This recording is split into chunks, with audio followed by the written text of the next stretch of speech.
McDonald's has this Monopoly game where they advertise that 1 in 4 wins. 1 out of 4, that's a win rate of 25%. Say you actually played this game 530 times and you won 112 times. What is your win rate? 112 out of 530, that's a win rate of about 21%. Is that too low? Is something shady going on here? Is McDonald's lying about the win rate? There's two possible explanations here for why you won only 21% of the time. And here's McDonald's explanation. McDonald's is going to say this. We're not lying, the win rate is actually 25%. You got 21% because of just regular randomness of the game. When someone plays our game, sometimes they'll win more than 25%, sometimes they'll win less than 25%. That's just regular randomness of the game. It's like the situation where when someone's flipping a coin 10 times. In theory, you should get 5 heads and 5 tails. But when you actually flip a coin 10 times, are you always going to get 5 heads and 5 tails? No, right? Because of regular randomness, sometimes you get more than 5 heads, sometimes you get less than 5 heads. Nothing shady going on here. This is just regular randomness of the game. That's McDonald's explanation. What is your explanation? Your explanation would be, no. 21% is too low. It's too low to be caused by just regular randomness of the game. We think we're getting 21% because McDonald's, you are lying. You're lying about the win rate. You're falsely advertising the win rate because we think you have it set up to win less than 25%. How do we decide between these two explanations? Which one is more correct? Well, we're going to do what's called a hypothesis test.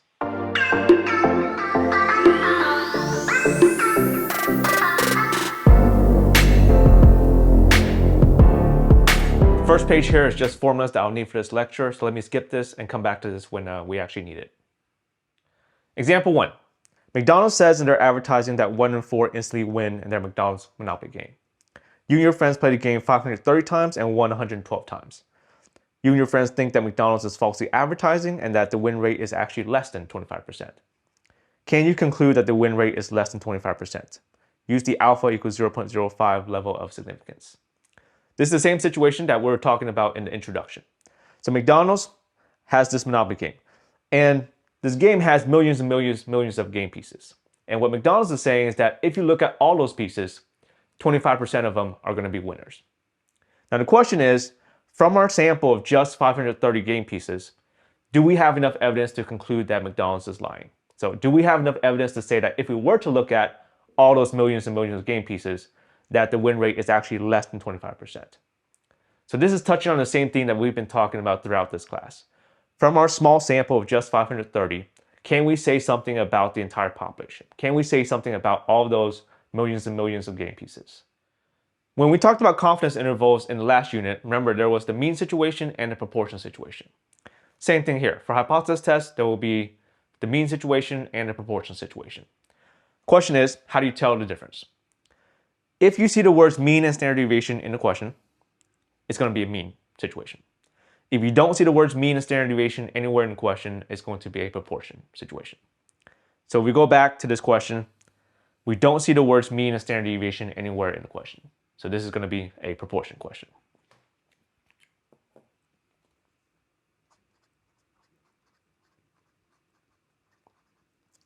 And just like for confidence intervals, for proportions, we're going to be working with z's. For means, we're going to be working with t's.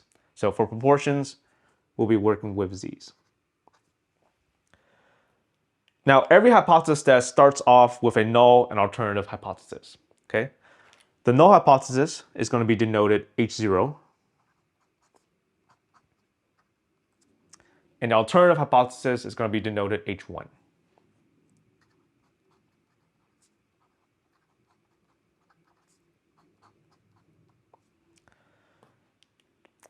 And let me start off with the alternative hypothesis. So the alternative hypothesis usually is going to come from the question. So the question here is, can you conclude that the win rate is less than 25%? So what we're going to do is we're going to translate that into symbols. So you're going to start either with a P for proportion or a mu, which is the symbol for mean. So because we are in the proportion situation, we're going to start off with a P. Okay?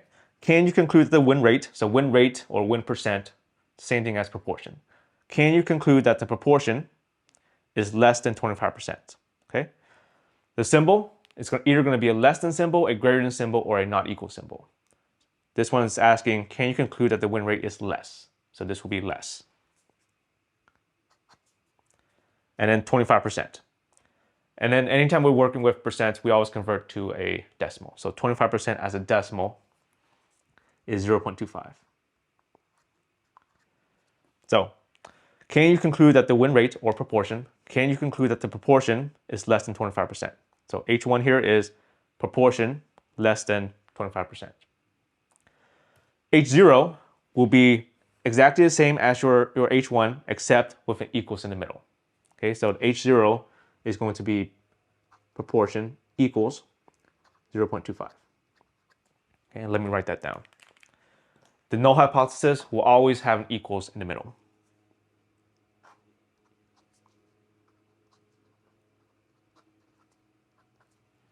And for H1, we have a less than here because it says less than here.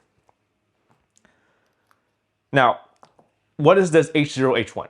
So H0 and H1 are the two competing explanations that we talked about in the introduction. H0 is McDonald's explanation. McDonald's is saying, we're not lying, the proportion is actually equal to 0.25. H1 is your explanation, right? You're saying McDonald's is lying and that the win rate is actually less than 25%. And the goal of a hypothesis test is to decide which of those explanations is the more correct or more probable explanation for what's going on in the situation. Okay, so I'm going to skip over part B and come back to it at the end of this question and skip to part C. Part C says find a Z or T test statistic. So because we're talking about proportions, we're going to be looking for the Z. If this were a mean question, you will be looking for a T here. And these refer to the formulas on the front page. So let's go to the front page and talk about those formulas. The two formulas on the front page are formulas that you'll be using to find the test statistic.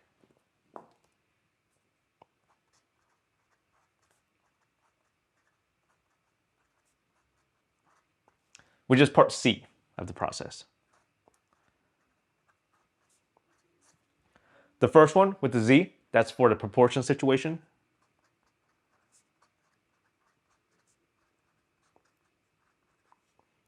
The second one with the T, that's for the mean situation.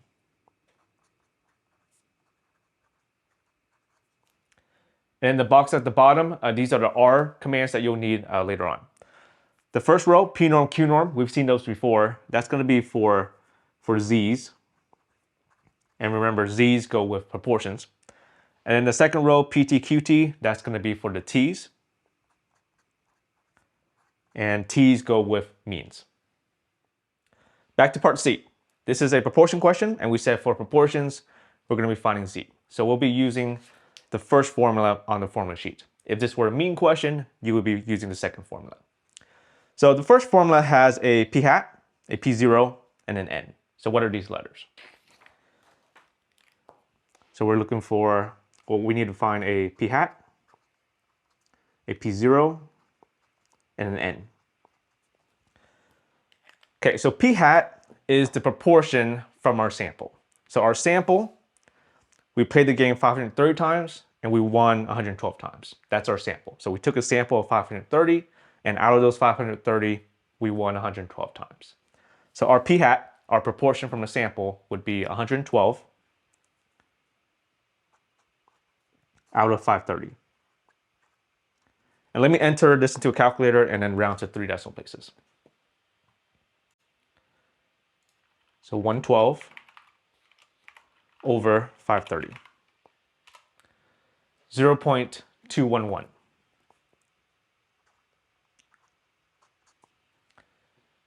P0. So P0 is the proportion that you use in H0. Okay, so in H0, our proportion was 0.25. So P0 is 0.25.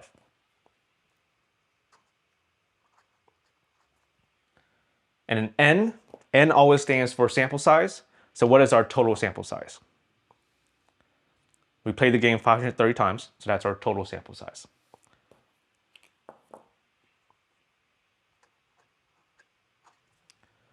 Okay, so we have everything we need to enter it into the calculator. So I'm going to enter P hat, P0, Pn into this Z formula. Okay, so this is I'm starting with a fraction. Up top, it's P hat minus P0, so it's going to be 0.211 minus 0.25. Okay, on the bottom, it's a big square root. So I'm going to click square root. And then I'm going to click the fraction button to make sure that that fraction is inside the square root. And then up top, inside the square root, it's going to be P0, 1 minus P0. So P0 is 0.25. 1 minus 0.25 over 530. Okay, make sure what you see in the calculator looks exactly like this formula. And once it's exactly like this formula, you can hit enter. And we get a z of negative 2.073. So round to 3 decimal places.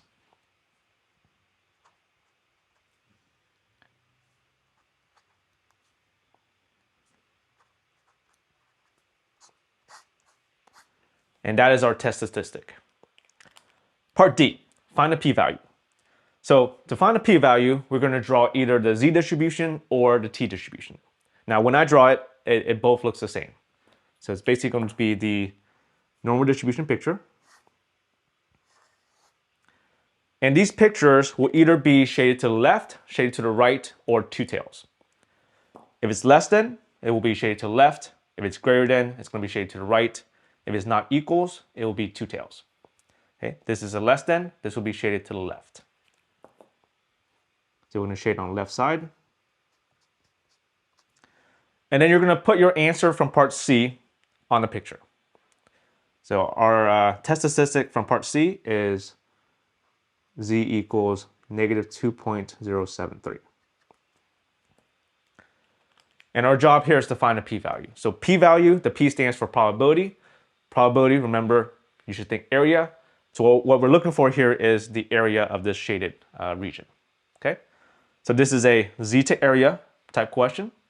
For a z to area question, so z to area, for the z situation, it's going to be p norm.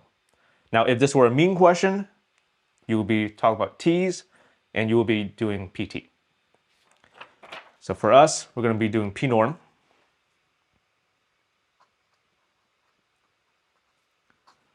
The z. So the z here is negative 2.073. Okay, so in R, p norm, negative 2.073. Okay, and I get 0.019 rounded to 3 decimal places. Now the way p norm works is you feed it a z, it spits out a left area. So this 0.019 is a left area. Now sometimes you have to do something to it before you get a final answer, sometimes you don't. So this is the left area, and the question you need to ask yourself is, are you looking for a left area? Yes, right, this is a area to the left, so we are looking for this shaded area, which is a left area. So that's our answer. Okay, the p-value is just going to be 0.019.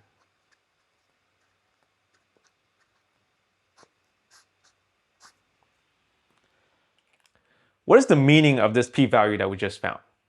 So this p-value is saying, assuming that H0 is true, so assuming that McDonald's is telling the truth and that the proportion is actually 0.25, then what happened to us?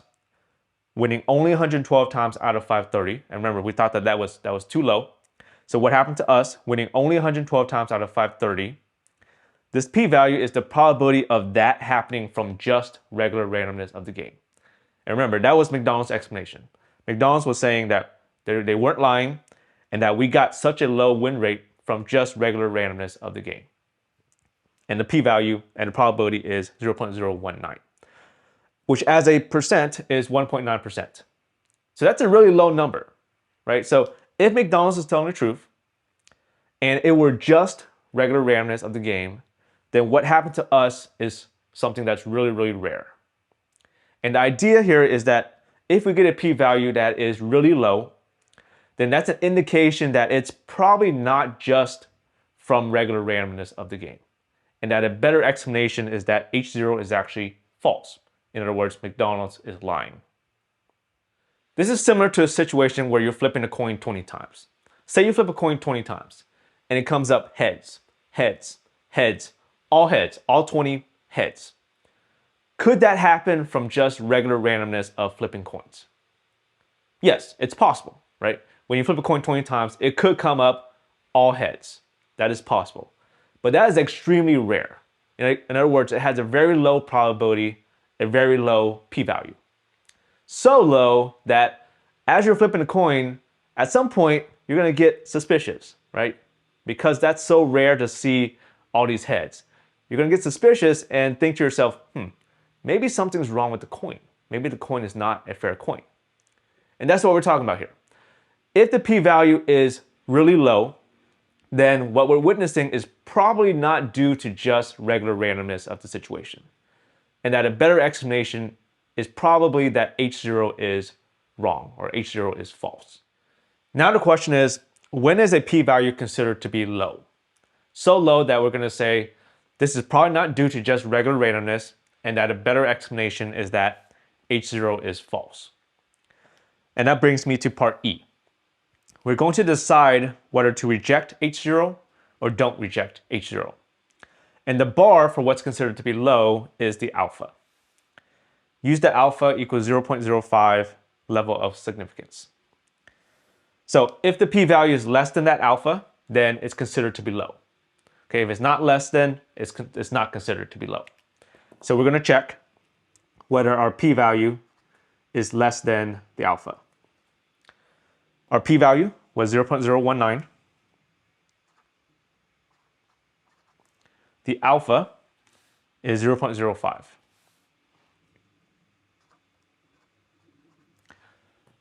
And the question is the p-value less than the alpha? So currently, the p-value has 3 decimal places and the alpha has 2. So my recommendation is to add on 0 so that both have the same number of decimal places. So I'm going to add on a 0 to this 0.5, just because it makes it easier for me to compare. So we're comparing 0.19 versus 0.50. So basically 19 versus 50. Is 0.19 less than 0.50? Yes. Okay. So if it's less, then that means our p-value is considered to be low. So low enough for us to say that H0 is false. In other words, we're going to reject H0.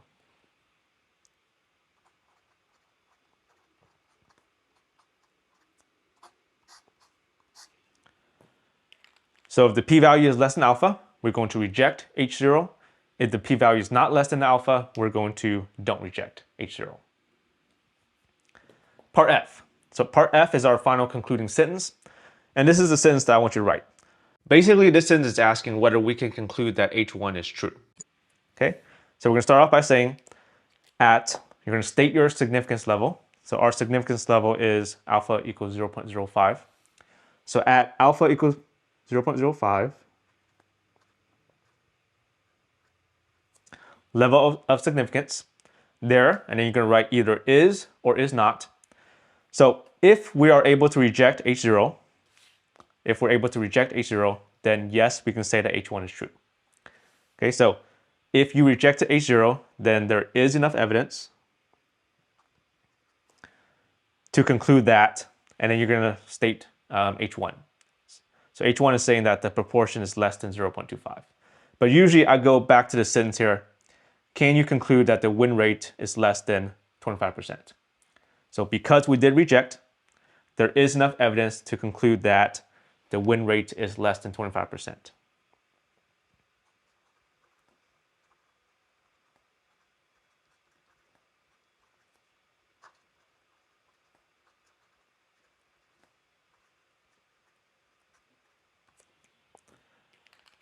So once again, if you reject H0, then there is enough evidence.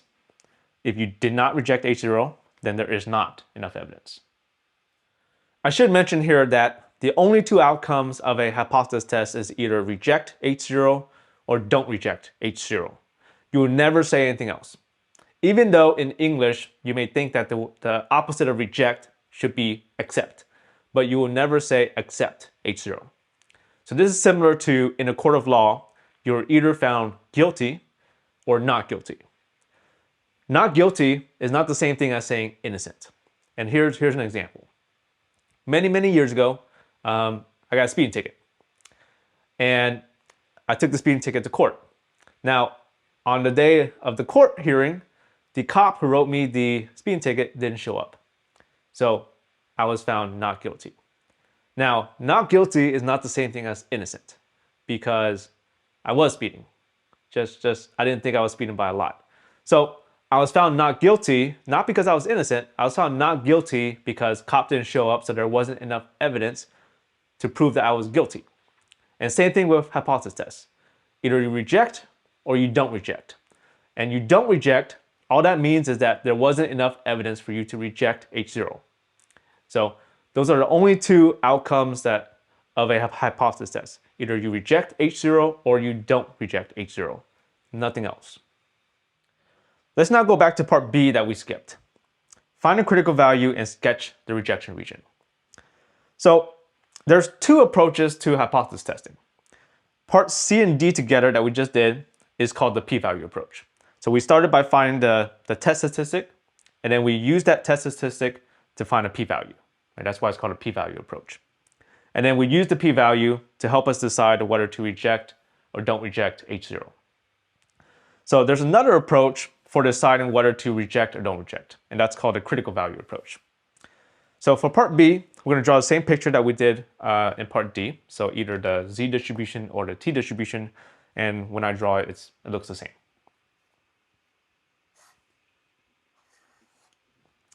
And this picture will either be shaded to the left, shaded to the right, or two tails.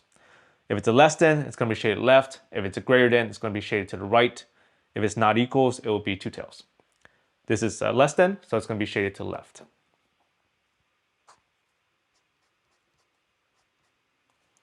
Okay, so you should have the same picture for parts B and D.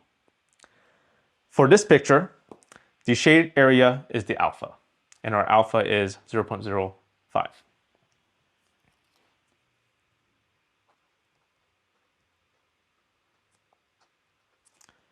And our goal in this step is to either find a Z star or a T star. Okay, so if we're talking about proportions, it's going to be a Z star. If we're talking about means, it's going to be a T star. So this is proportions. So we're looking for this Z star that has an area of 0.05 to the left. Okay, so this is an area to Z question. So we look back at our commands in R. Area to Z, for the Z situation, we're going to do a Q norm, left area.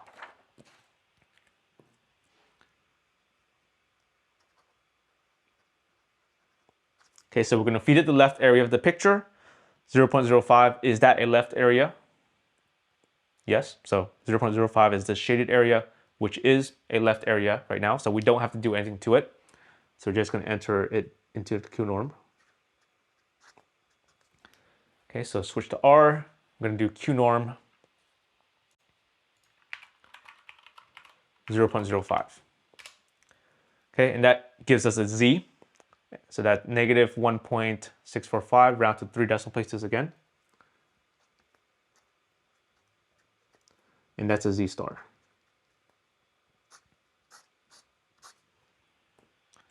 Okay, and that's the critical value.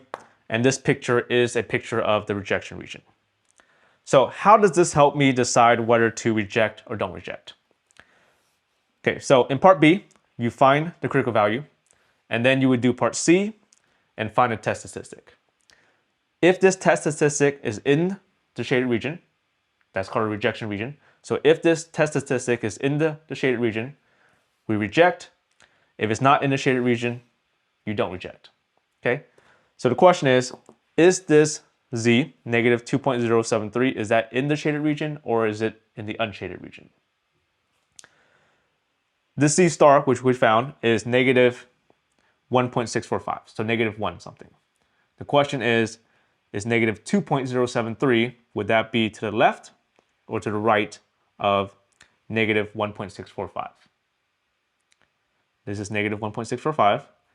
Negative 2 something on a number line would be to the left, which would put it in the shaded region. So this Z is in the shaded region. That tells me that I should reject, okay, which we did. So this gives us another way to double check our work for part E, reject or don't reject. So the critical value approach should give you the same answer as the p-value approach. Okay, so that just gives you another way to check. Now the question is, why does the critical value approach work? So if you notice, we don't actually need the exact p-value, right? All we really need is to know whether the p-value is less than alpha, right? So you don't actually need to know the exact p-value. All we care about is whether the p-value is less than the alpha. And so what we're doing here is we're finding the z that has exactly 0.05 to left, which means if you're in the rejection region, right? If you're in this shaded region and you look at the area to the left, that would be a smaller area. So for sure, that area is going to be less than 0.05. Okay, so that means that if you were to find the exact p-value, it's for sure going to be less than 0.05, which is why we reject. Before we move on, let me point out one thing. Part C and D together, where we're looking for the p-value, this is something that we've already done when we talked about the normal distribution. So we're looking for a p-value at the end of the day. So p-value is a probability, and probability, you should think area.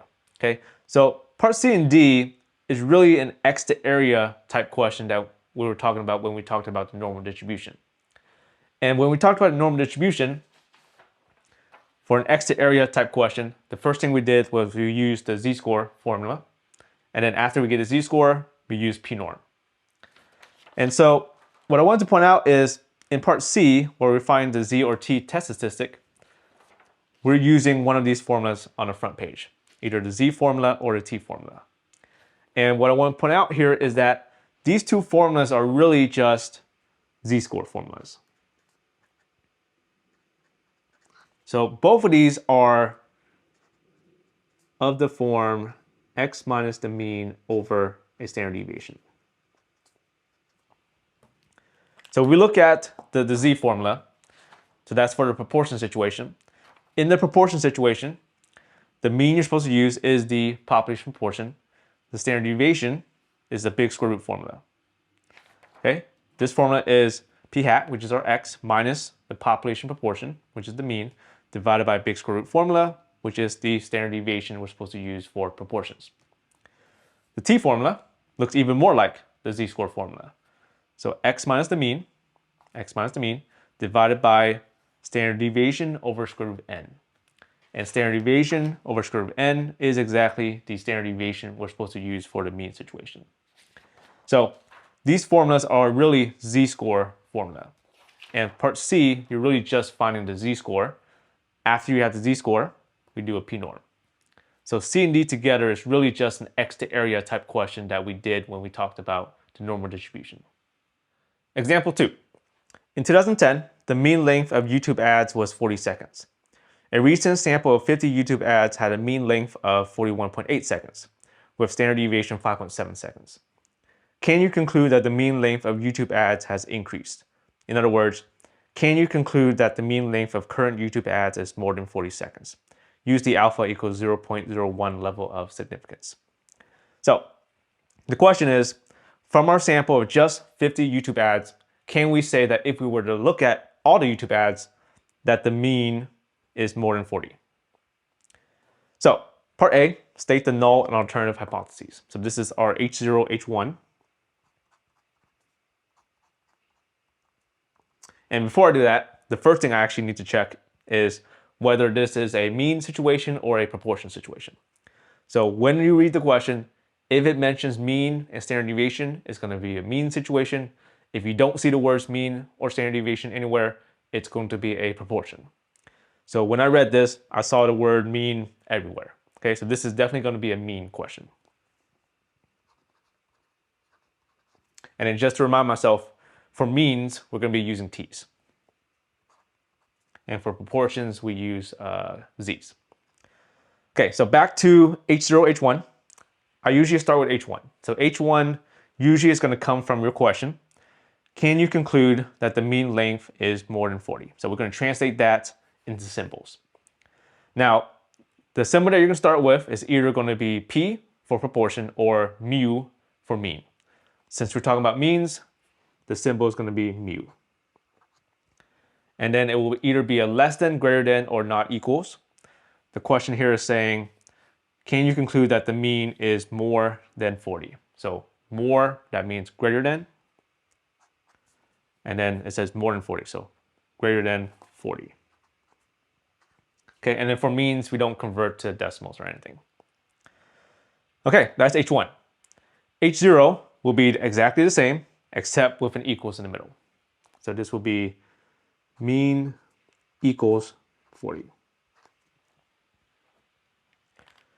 Part B, find the critical value and sketch the rejection region. Okay, so we're going to draw the normal distribution or the t-distribution, which looks the same when I draw it. It's either going to be shaded left, shaded right, or two tails. If it's a less than, it will be less, or if it's a less than, it will be shaded to the left. If it's greater than, it will be shaded to the right. If it's not equals, it will be two tails. This one is a greater than, so this will be shaded to the right. Okay, and for part B, the shaded area is the alpha. So our alpha here is 0.01.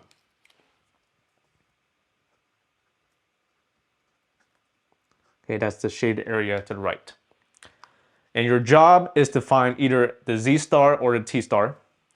Because we're talking about means, we're looking for a t star here. Okay, if this were a proportion question, you'll be looking for a z star.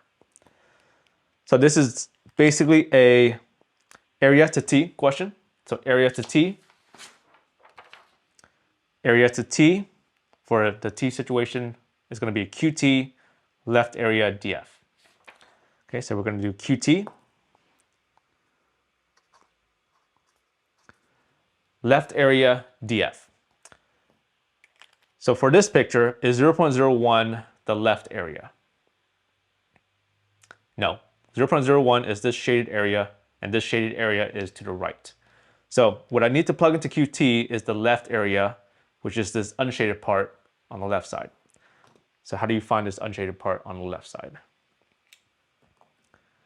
So anytime you have a probability or an area, to get the other side, you do a 1 minus. Okay, so we're going to do 1 minus 0.01. Okay.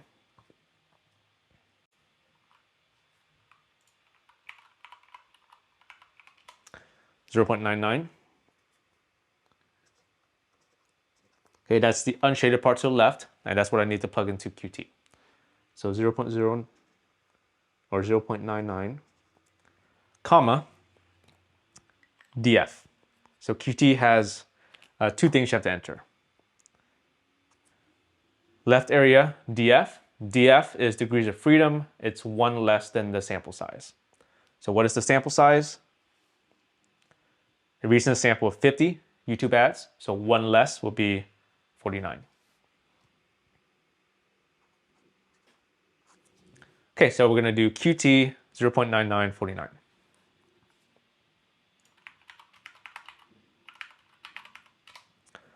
Okay, this gives me 2.405.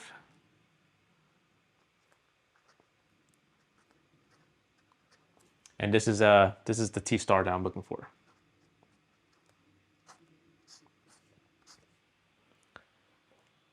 Okay, if this were a proportion question, this would be a z star, and you will be doing q norm here, and q norm would only have 0.99. Q norm does not have a degrees of freedom. Part C. Find the z or t test statistic. So we're talking about means here, t's. So I should be using the t formula for test statistic. And the t formula is this one. So this t formula has a x bar, a mu 0, an s, and an n. Okay, so let me write all those down. There's an x bar, a mu 0, an s, and an n.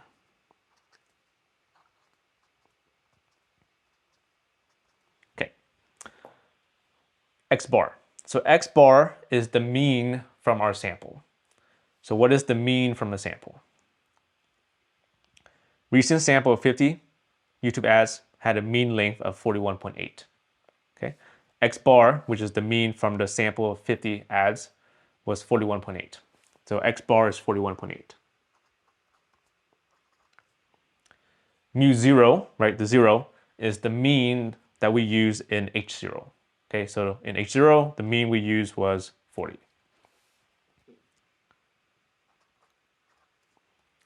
S stands for standard deviation. So what is the standard deviation? Standard deviation, 5.7. N is the sample size. So what is our sample size here? Recent sample of 50 YouTube ads. It's going to be 50.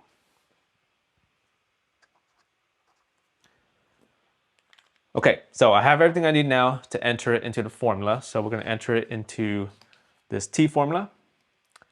So in Desmos here, I'm going to start with fraction. Up top, X bar minus mu 0. That's going to be 41.8 minus 40. On the bottom, it's another fraction. And then for the bottom fraction up top, it's an S, which is 5.7. And then over square root of N, square root of 50. Square root 50. Okay, make sure what you see on Desmos looks exactly like the T formula here. And once it does, you can hit enter. And I get 2.233. So round it to 3 decimal places. Okay, this is a T. 2.233.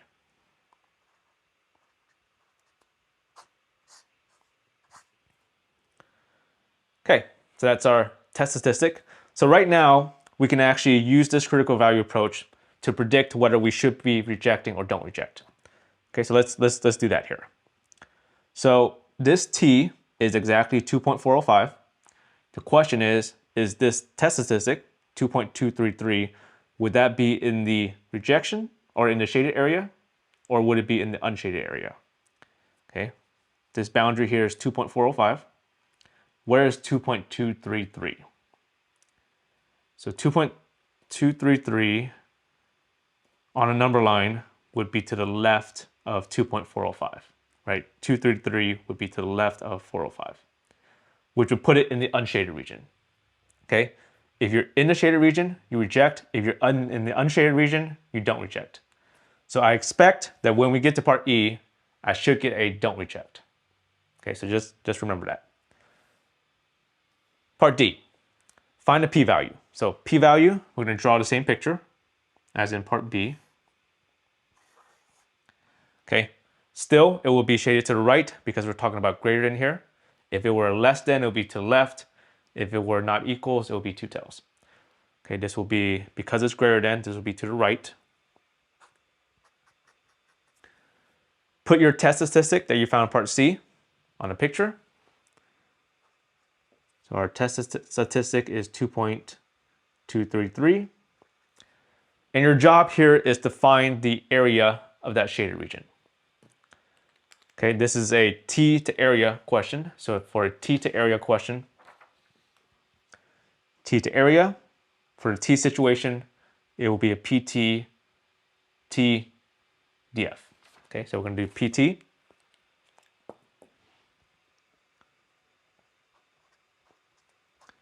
The T, which is the 2.233,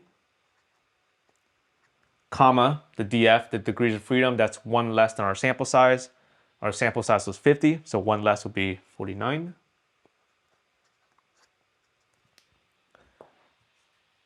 Okay, so in R, I'm going to do PT, 2.233, comma, 49. 0.985.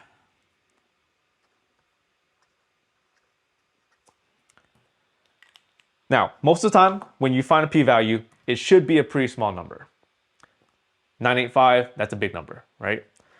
Which means this is not our answer. And the reason why it's not our answer is because p-norm and pt, it spits out a left area. So this 0.985 is a left area. Okay, so on this picture, the left area would be this white part, right? It's 0.985.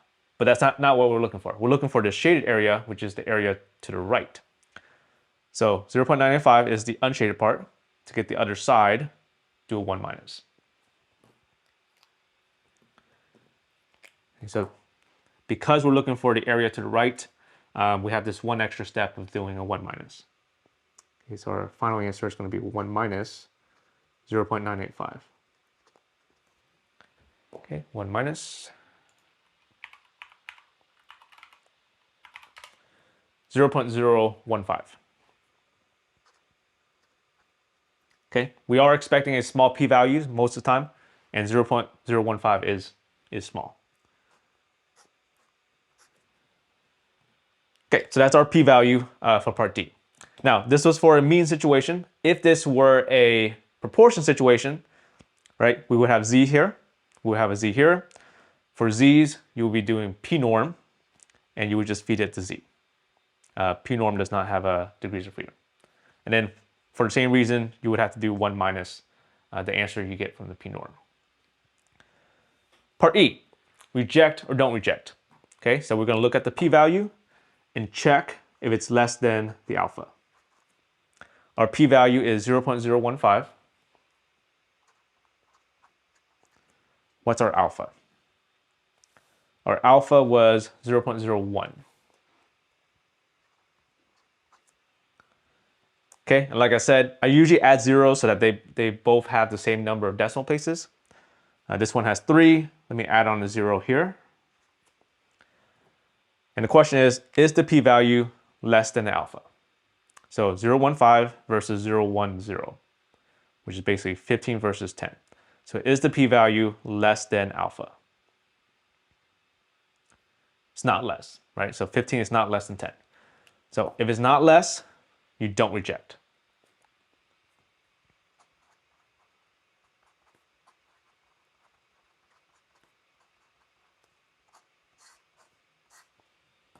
Okay, which is what we predicted would happen when we did the critical value approach, right? This test statistic was not in the shaded area, so we don't reject.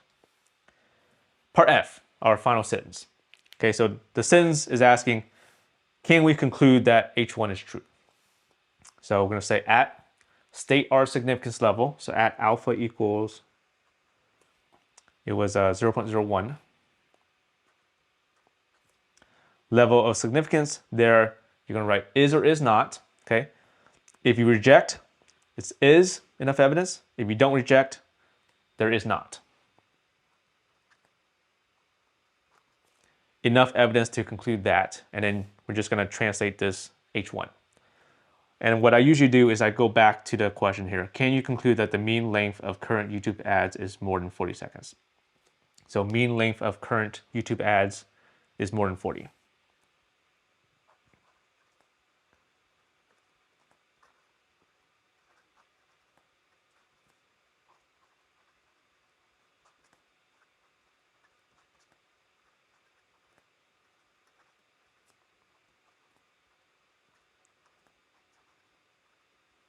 More than 40 seconds.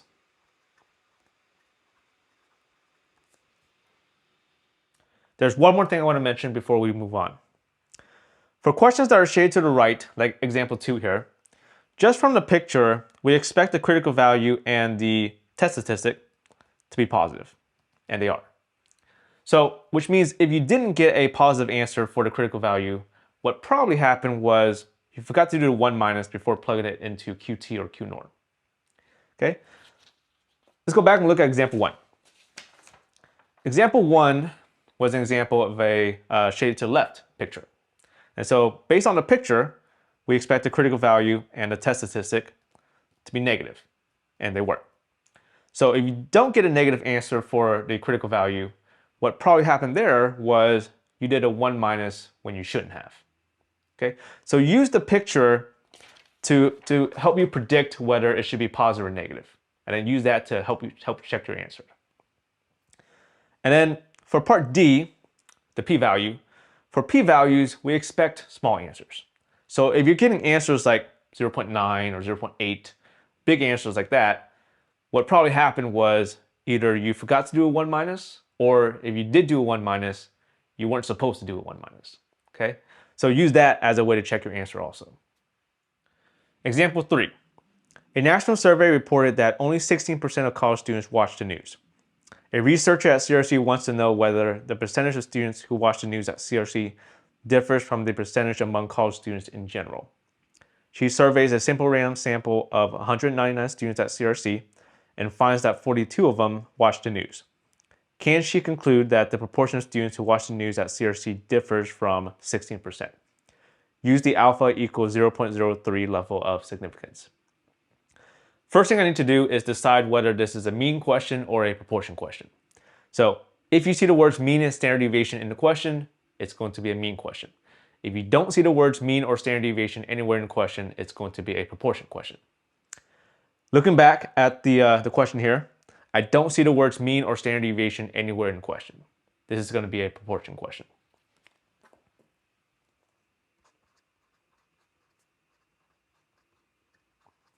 And for proportions, we're going to use z's. For means, we use t's. So we'll be using z's here. Part A, state the null and alternative hypotheses. So this is the H0, H1.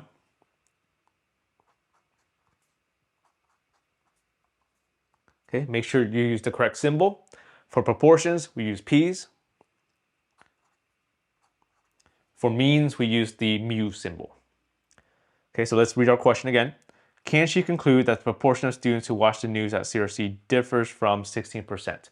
Keyword there is the word differs. Okay, differs means not equals. So H1 is going to be proportion, not equals, 16%.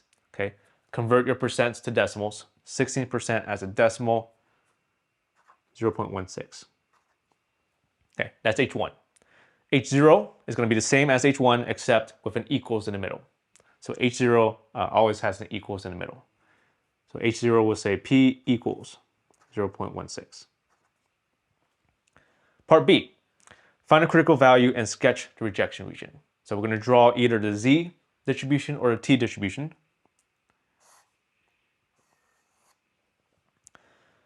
If it's a less than, it will be shaded left. If it's a greater than, it will be shaded right. If it's not equals, it will be two-tailed, so the left and the right.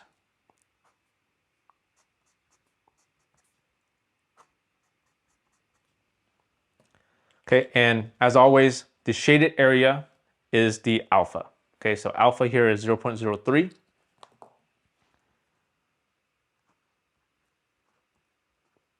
Okay, that's the area of the shaded region, which is the left and right together. So left and right together is 0.03.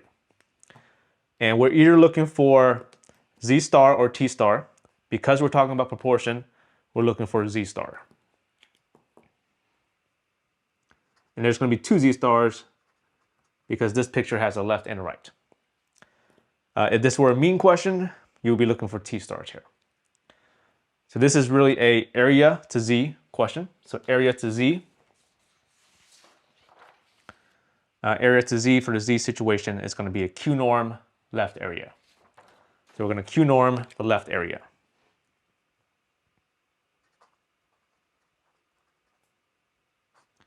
Now, what is the left area? It's not quite 0.03. So 0.03 is the left and the right together. So I just want the left to plug into Q norm. So if the left and right together is 0.03, if I just want the left, divide it by 2. Okay, so we're going to divide it by 2 and then plug into Q norm.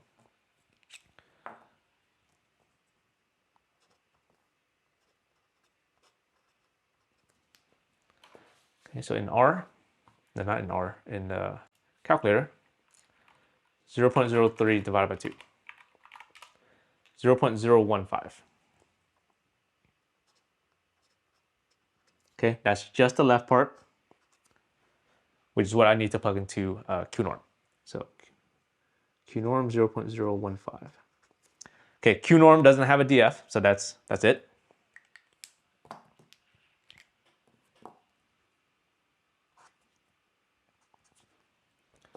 All right, so in R, Q norm 0.015. Negative 2.170. Okay, from my picture, I expect two answers. So negative 2.170 is the left. The one on the right is going to be the positive version. So our answers are negative 2.170 and 2.170. Okay, these are z's, z stars. Okay, on your lab, you're going to enter it as negative 2.170, comma, 2.170. Part C. Find the z or t test statistic. We're talking about proportions here, so I'm looking for the z here. Okay, so we're going to be using the z formula. So this one has a p hat, a p0, and an n. So I'm going to write that down.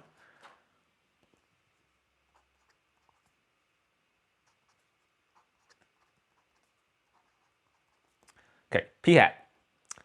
P hat is the proportion from the sample. So she takes a sample of 199 students and finds that 42 of them watch the news. So from our sample, the proportion that watches the news is 42 out of 199. So 42 over 199. Okay, let's calculate that. 42 over 199. Okay, round to 3 decimal places, 0.211.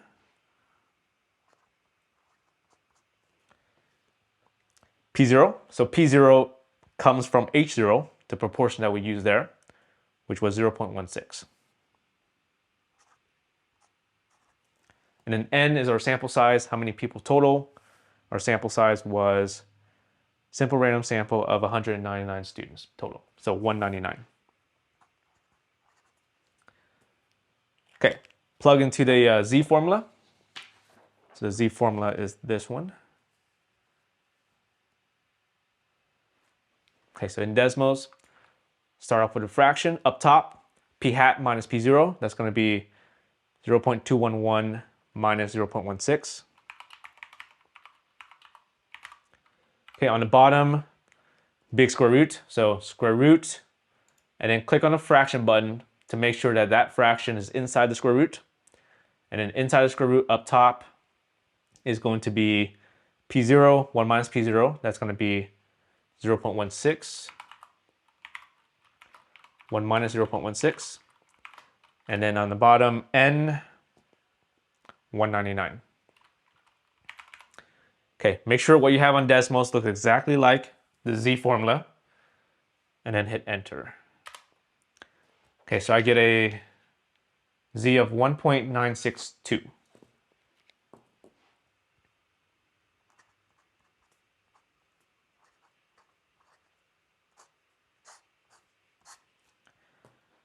Okay, so if this were a mean question, you'll be using the T formula.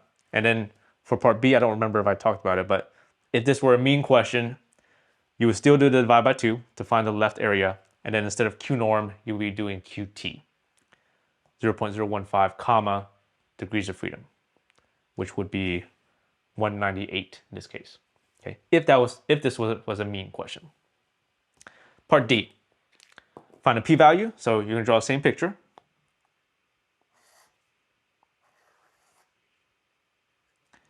Not equals, this is going to be left and right, shade left and right. The term is 2 tails. Okay, put the test statistic that you found in part C on the picture. So this is 1.962, that's positive. That refers to one on the right. Okay, there should also be a left one, which as you can probably guess, it's going to be negative 1.962. And our job here is to find the shaded area. So this is a Z to area type question. So Z to area in the Z situation is a P norm Z. So we're going to do P norm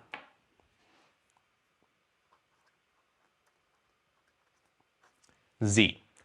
Now the question is, which Z do you plug in?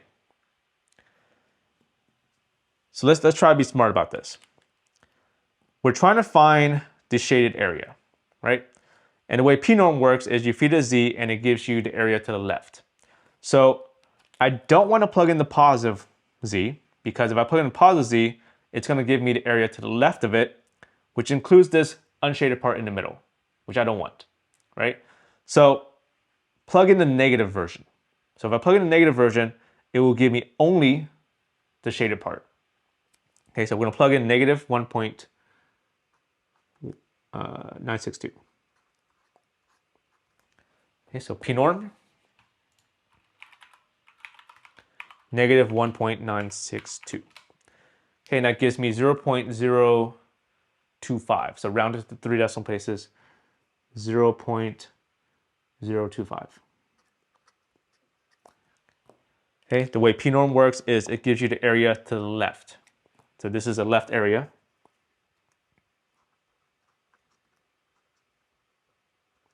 So it gives you the area to the left of the negative 1.692, which means this part is 0.025.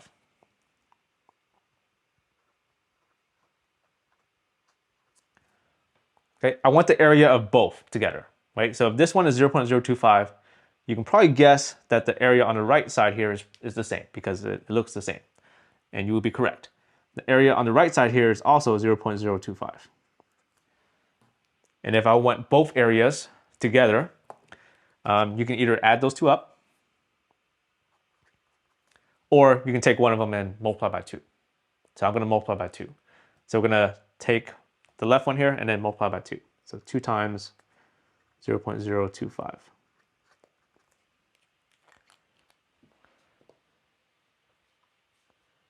Okay, so 2 times 0.025. 0.05. And that's our p-value. Part E, reject or don't reject. So this is where you take your p-value and see if it's less than your alpha. P-value 0.05.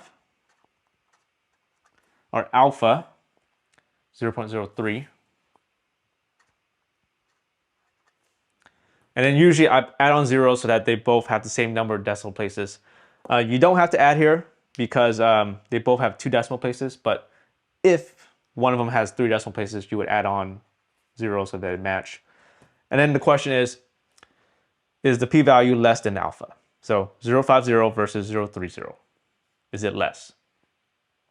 No, it's not. So it's not less, which means this is a don't reject.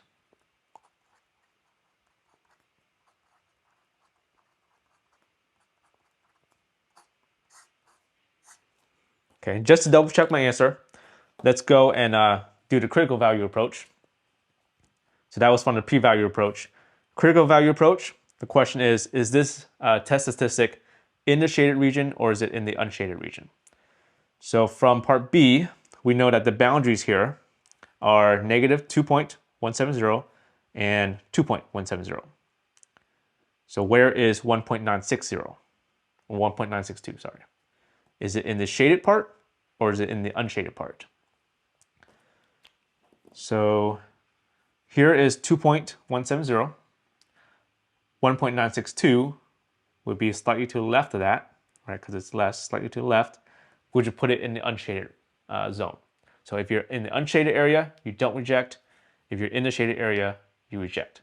So because 1.962 is in the unshaded part, you don't reject, which actually matches our p-value approach.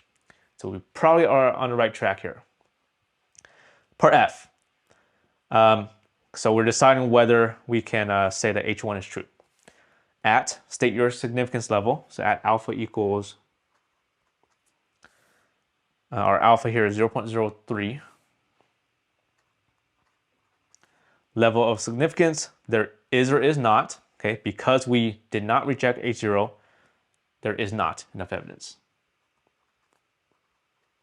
to say that H1 is true. To conclude that, and then I usually go back to the sentence here, can you conclude that the proportion of students who watch the news at CRC differs from 16%? So there is not enough evidence to conclude that the proportion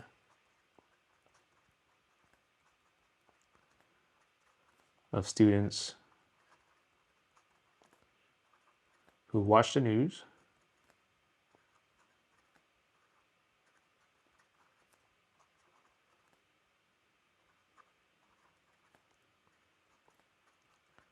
at CRC differs from